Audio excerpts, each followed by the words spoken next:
যাবতীয় প্রশংসা, যাবতীয় গুণগান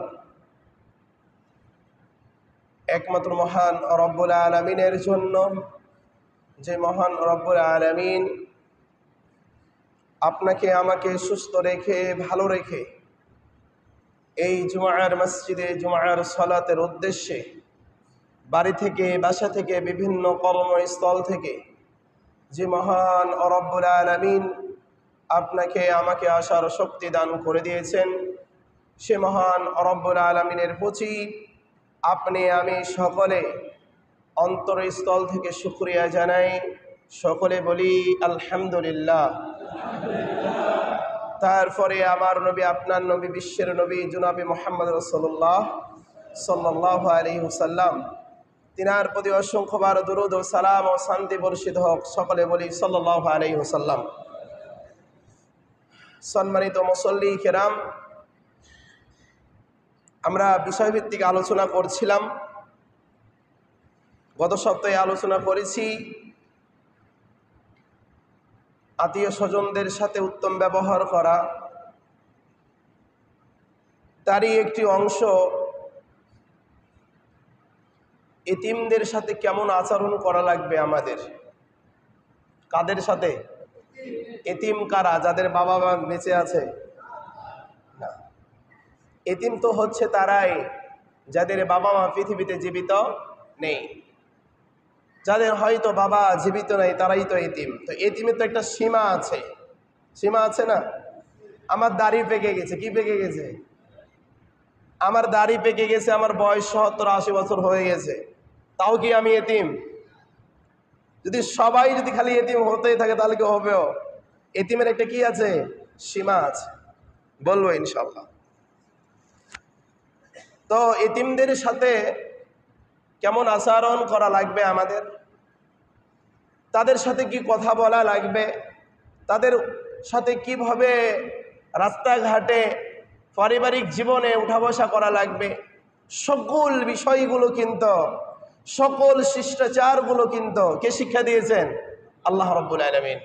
কারণ আমাদের প্রধান যেই নেতা, প্রধান যেই গাইডলাইন দেওয়ার আমাদের নেতা, সেই নেতার নাম কি বলেন তো? হযরত মুহাম্মদ সাল্লাল্লাহু আলাইহি ওয়াসাল্লাম।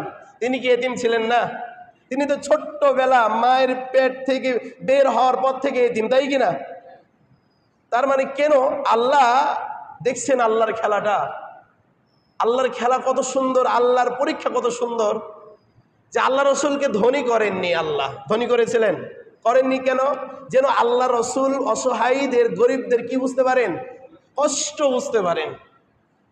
আল্লাহর কত সুন্দর পরীক্ষা দেখেন।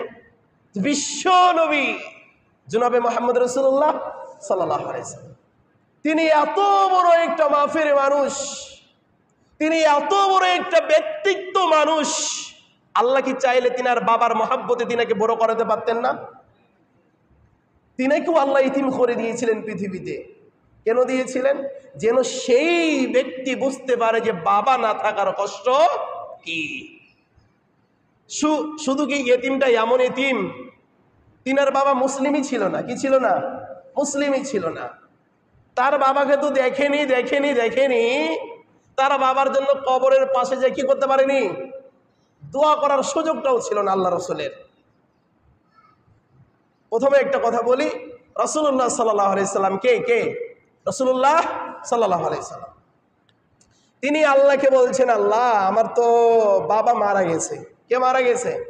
বাবা। যখন আল্লাহ রসুল বড় হয়েছেন, তো ইয়া রাসূলুল্লাহ, ইয়া রব্বুল আলামিন, আমি আমার বাবার জন্য কি একটু দোয়া করতে পারি? কি করতে পারি?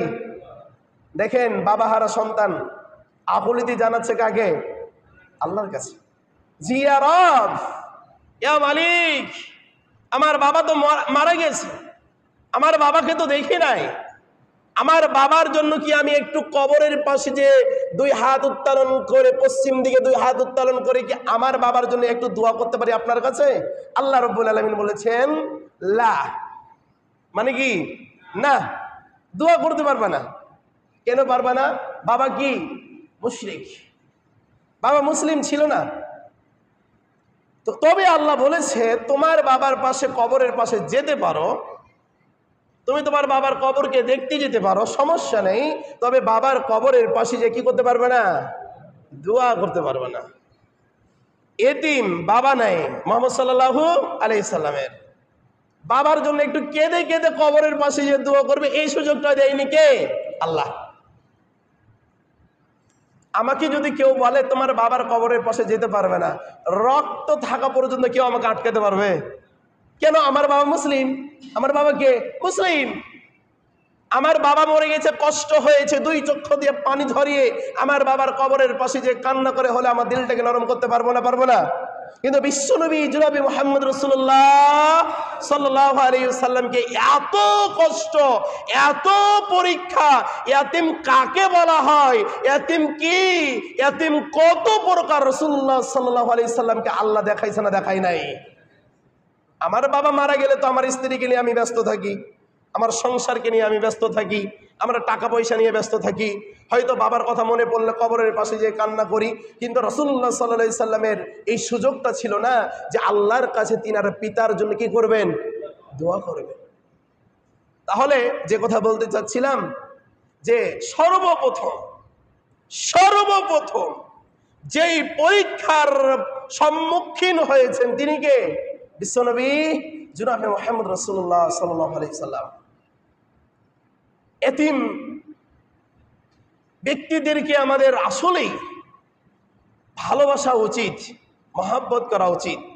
কিন্তু 5টা ভাইয়ের ভিতরে যখন একটা ভাই চলে যায় দুনিয়া থেকে, অথবা 2টা ভাইয়ের ভিতরে যখন একটা ভাই দুনিয়া থেকে চলে যায়, যেই আমাদের বাংলাদেশের অবস্থা যেটা সেটা বলছি, যে ভাইটা চলে যায় দুনিয়া থেকে, এ ভাইটার যদি জমি জায়গা থাকে, কি থাকে? জমি জায়গা থাকে, ওই ভাইয়ের যদি 2টা 3টা সন্তান থাকে, কয়টা সন্তান থাকে? 2টা 3টা সন্তান থাকে। অনেক পরিবার, সব পরিবারের কথা আমি বলছি না, অনেক পরিবার আছে এই এতিমদের প্রতি অত্যাচার করে না? করে না? 90% করে। কেন করে? যে বাবা তো নাই, তোমাদেরকে কি দিব, যতটুকু দিচ্ছি এতটুকু নিয়ে তোমরা সন্তুষ্ট থাকো, যতটুকু দিচ্ছি এতটুকু নিয়েই তোমরা সন্তুষ্ট থাকো। তারা তো এতিম, তারা তো অসহায়, কাকে বলবে? কারণ একটা বাবা জীবিত, ছোট্ট বাচ্চার একটা বাবা জীবিত থাকা মানে একটা বট গাছ, তার একটা পৃথিবী জীবিত থাকা। কথা সত্য না মিথ্যা? একটা ছোট্ট বাচ্চার 10 বছর 12 বছরের আগ পর্যন্ত, কত বছরের একটা সীমা বলে দিই আগে আপনাদেরকে। একটা বাচ্চা এতিম কত বছর থাকে? 12 বছর বলা যাইতে পারে, 10 বছর বলা যায়, 10 বছর বলা যাবে না, 12 বছর প্লাস বলা যায়। কেন? একজন বাচ্চা এতিম থাকে ততদূর পর্যন্ত যতদিন সে বালেগ না হয়। কি না হয়? বালেগ, বুঝেন তো? যতদিন একটা বাচ্চা বালেগ না হয়, একটা নারী একটা পুরুষ যতদিন পর্যন্ত বালেগ না হয়, বালেগ মানে কি? ওই বাচ্চার ব্রেনে জমি জায়গার জ্ঞান, অর্থ সম্পদের সংরক্ষণ করার জ্ঞান যতদিন তার ব্রেনে না আসবে, তার মানে কি 12 বছর হয়ে গেলে একটা বাচ্চা পরিপূর্ণ বুঝতে পারে না? পারে না? এখন তো 12 বছর যাওয়া লাগে না, এখনকার যুগে কি যাওয়া লাগে না? 12 বছর যাওয়া লাগে না, তার আগেই সব কিছু জেনে যায় একটা ছোট্ট বাচ্চা। জানে না? জানে না? আপনার সন্তানটাকে দেখেন, আপনার সন্তানটাকে দেখেন, যে আগের ছোট বাচ্চাগুলো যা কিছু জানতো না, আজকে আপনার সেই সন্তানটা তার চাইতে বেশি জানে। জানে না? জানে না? তো যে একটা বাচ্চা বালেগ হওয়ার আগ পর্যন্ত সে ব্যক্তি এতিম থাকে। তো যে কথা আপনাকে আমি বোঝাতে চাচ্ছিলাম, তাহলে এতিমের সীমা কত বছর? 12 বছর। যদি 12 বছর না বলেন কি বলবেন? বালেগ হওয়ার আগ পর্যন্ত। সে ব্যক্তি যখন থেকে বালেগ হয়ে গেছে, সে ব্যক্তি এতিমের খাতা থেকে কি হয়ে গেছে? খাতা পড়ে গেছে। আচ্ছা, তাহলে যে কথা বলতে চাচ্ছিলাম যে একটা 10 বছরের বাচ্চা, 10 বছরের একটা মেয়ে, 5 বছরের একটা বাচ্চা, 5 বছরের একটা মেয়ে যখন জীবিত থাকে, হঠাৎ যখন তার বাবা মরে যায়, বলেন তো তার মাথার ওপর থেকে এই ছাদটা হারিয়ে যায় না? যায় না? আপনি আমি বুঝি না। কেন বুঝি না জানেন? হয়তো আমাদের বাবা মা ছোট অবস্থাতে কি করেনি? মৃত্যুবরণ করেনি।